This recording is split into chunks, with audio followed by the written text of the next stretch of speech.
NTA और निर्भुल हो, NTA में जीरो एरर हो, जीरो यानी जीरो एरर हो, ये हमारी दायित्व है और भारत की व्यवस्था उसको करके रहेगी। रात के करीब 2:30 बजे होंगे। कोटा के एक छोटे से कमरे में एक लड़का अब भी जाग रहा था। टेबल पर खुली थी बायोलॉजी की एनसीईआरटी की किताब। दीवार पर चिपका था एक कागज, नीट 2026 इज इक्वल्स टू जिंदगी बदलने का आखिरी मौका।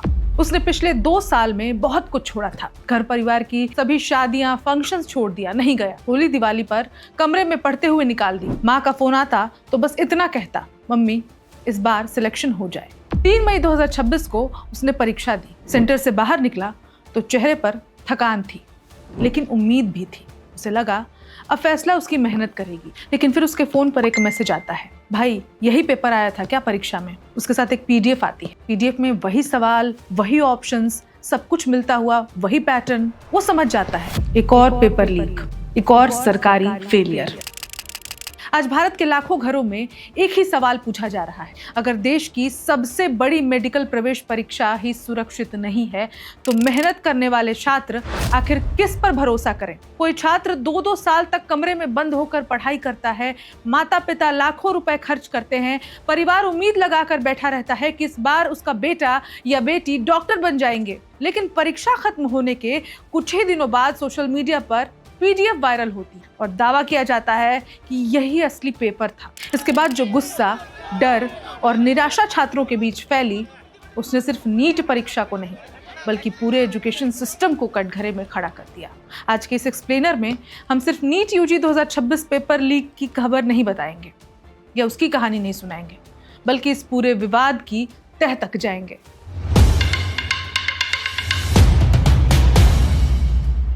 हम समझेंगे कि आखिर 2026 में क्या हुआ, पेपर लीक कैसे हुआ, किन राज्यों और किन लोगों के नाम सामने आए और 2024 के पुराने विवाद से इसका क्या कनेक्शन है। क्यों बार बार देश की सबसे बड़ी परीक्षाएं लीक हो रही हैं।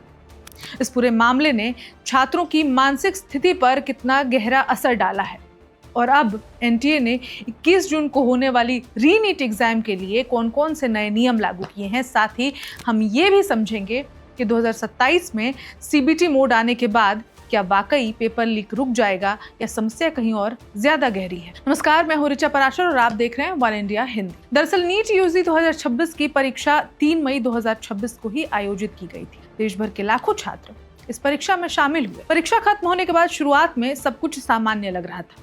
छात्र पेपर के कठिन और आसान होने पर चर्चा कर रहे थे, लेकिन कुछ ही समय बाद सोशल मीडिया और मैसेजिंग प्लेटफॉर्म्स पर एक कथित गेस्ट पेपर वायरल होने लगा। पहले इसे अफवाह माना गया, लेकिन धीरे धीरे छात्रों ने जब सवालों का मिलान करना शुरू किया तो मामला गंभीर हो गया। दावा किया गया कि वायरल दस्तावेज में मौजूद लगभग 120 से 130 सवाल असली नीट पेपर से हूबहू मेल खा रहे थे। कुछ रिपोर्ट्स में यह भी कहा गया कि 720 सवालों वाले एक सेट में करीब 600 सवाल असली परीक्षा से मिलते जुलते थे।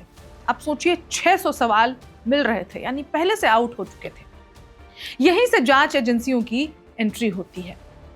राजस्थान एसओजी ने इस मामले में कार्रवाई शुरू की और देहरादून, सीकर और झुंझुनू समेत कई जगहों पर छापेमारी की गई।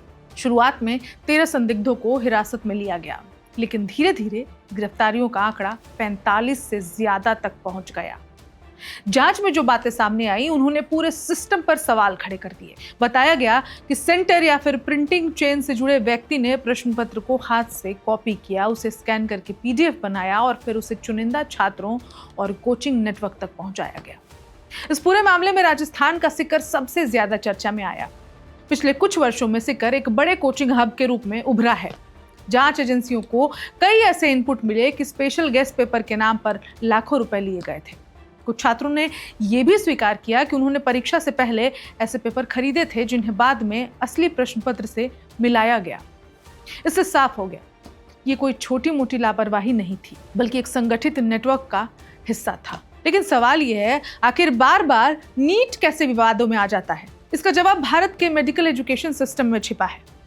देश में सरकारी मेडिकल सीटों की संख्या बहुत सीमित है, जबकि उम्मीदवारों की संख्या लाखों में है।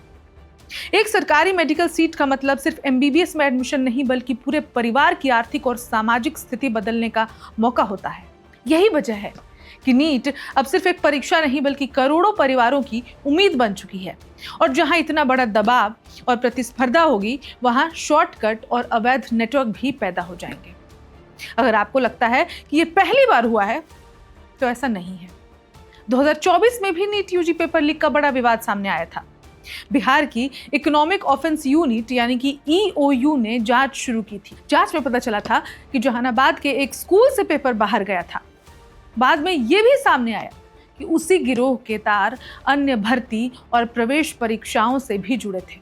यानी कि सिर्फ नीट नहीं, ये गिरोह बहुत सारे एग्जाम्स के पेपर लीक कर रहा था। समस्या सिर्फ नीट तक सीमित नहीं है। JEE, UGC नेट और कई राज्य स्तरीय परीक्षाएं भी पिछले कुछ वर्षों में पेपर लीक और धांधली के आरोप झेल चुकी है। इससे ये तो साफ होता है कि भारत की परीक्षा प्रणाली में कहीं ना कहीं गंभीर सुरक्षा खामियां मौजूद हैं। इस पूरे विवाद का सबसे बड़ा असर छात्रों पर पड़ा है। सोशल मीडिया पर हजारों छात्रों ने लिखा कि अब उन्हें मेहनत पर भरोसा नहीं रहा। कई छात्रों ने कहा कि वे 2-2 साल से तैयारियां कर रहे थे, लेकिन अब उन्हें लग रहा था कि सिस्टम ईमानदार छात्रों के साथ न्याय नहीं करता। बिल्कुल शुरू में जो हमने आपको कहानी बताई थी कि एक छात्र रात के 2:30 बजे तक जगा हुआ था, बायोलॉजी की बुक उसके टेबल पर खुली हुई थी, वो कहानी फेक नहीं थी। वो कहानी किसी छात्र की ही थी जो हमने यहाँ पर बताया। और वो एक छात्र की कहानी नहीं थी, वो उन लाखों छात्रों की कहानी थी जो नीट की तैयारी कर रहे हैं। मनोचिकित्सकों के मुताबिक ऐसी घटनाएं छात्रों में चिंता, तनाव और अवसाद की भावना बढ़ाती हैं। कोटा और दूसरे कोचिंग शहरों में पहले ही मानसिक दबाव बहुत ज्यादा रहता है। ऐसे में जब छात्रों को पता चलता है कि कोई पैसे देकर पेपर खरीद सकता है, तो उनका आत्मविश्वास टूटने लगता है। आर्थिक नुकसान भी कम नहीं है। नीट की तैयारी में लाखों रुपए खर्च होते हैं। Coaching fees, hostel, test series, यात्रा और फॉर्म फीस मिलाकर एक सामान्य परिवार पर भारी बोझ पड़ता है। कई परिवार कर्ज लेकर बच्चों को कोचिंग भेजते हैं।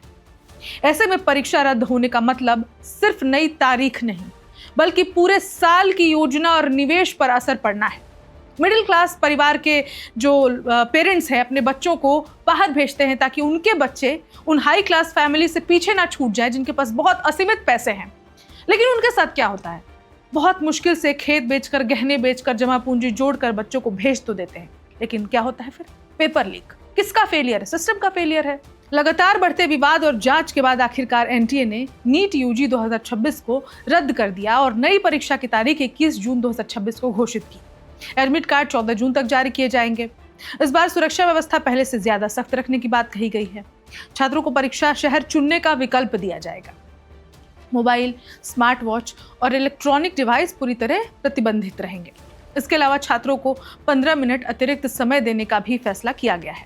सबसे बड़ा बदलाव 2027 से देखने को मिल सकता है। शिक्षा मंत्री धर्मेंद्र प्रधान ने घोषणा की है कि अगले साल से नीट OMR आधारित नहीं रहेगा, बल्कि CBT यानी कि कंप्यूटर बेस्ड टेस्ट मोड में आयोजित किया जाएगा। सरकार का मानना है कि इससे पेपर प्रिंटिंग और ट्रांसपोर्टेशन से जुड़े लीक कम होंगे। हालांकि विशेषज्ञों का कहना है कि सिर्फ तकनीक बदलने से समस्या खत्म नहीं होगी। जब तक सिस्टम में जवाबदेही तय नहीं होगी, सुरक्षा चेन मजबूत नहीं होगी और कोचिंग और पेपर माफिया पर सख्त कार्रवाई नहीं होगी, तब तक ऐसे विवाद रुकना मुश्किल है। क्योंकि सच यही है, नीट 2026 का मामला सिर्फ पेपर लीक का नहीं है, ये उस टूटते भरोसे की कहानी है जो लाखों मेहनती छात्रों के मन में पैदा हो चुका है। ये सवाल सिर्फ एक परीक्षा का नहीं, बल्कि उस सिस्टम का है जो देश के भविष्य के डॉक्टर चुनता है। और अगर उसी सिस्टम पर सवाल उठने लगे तो चिंता सिर्फ छात्रों को नहीं, पूरे देश को होनी चाहिए। Subscribe to One India and never miss an update. Download the One India app now.